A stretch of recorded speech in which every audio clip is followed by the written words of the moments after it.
বিধানসভা নির্বাচনের প্রথম দফার আগেই বড়সড় ধাক্কা খেল সাধারণ মানুষ।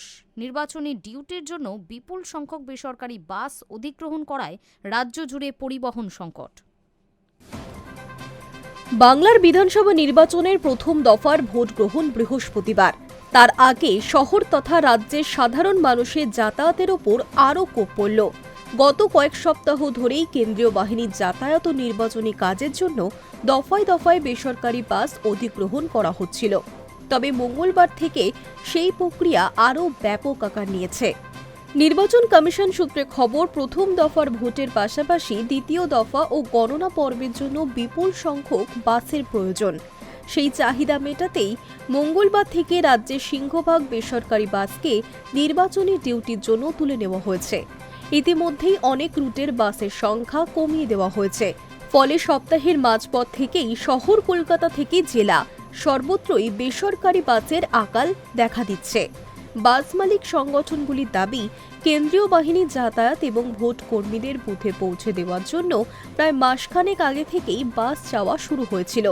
মঙ্গলবার থেকেই সেই অধিগ্রহণ প্রক্রিয়া চূড়ান্ত পর্যায়ে পৌঁছনোয় সাধারণ যাত্রীদের দীর্ঘক্ষণ স্টপেজে দাঁড়িয়ে থাকতে হয়। ভোগান্তির রেশ শুধু প্রথম দফাতেই সীমাবদ্ধ থাকছে না।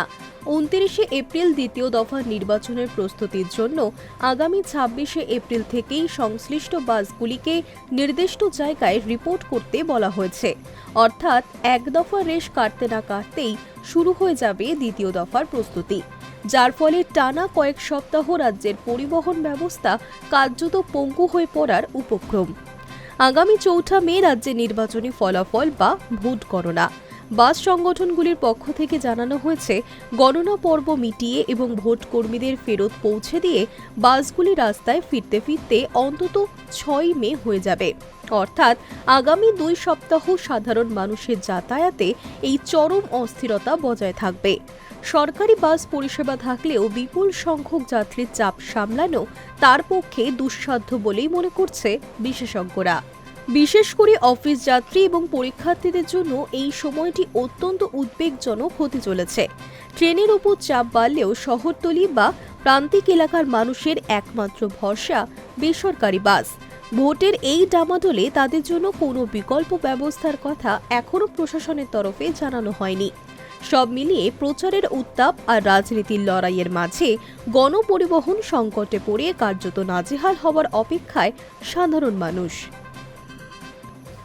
High news network.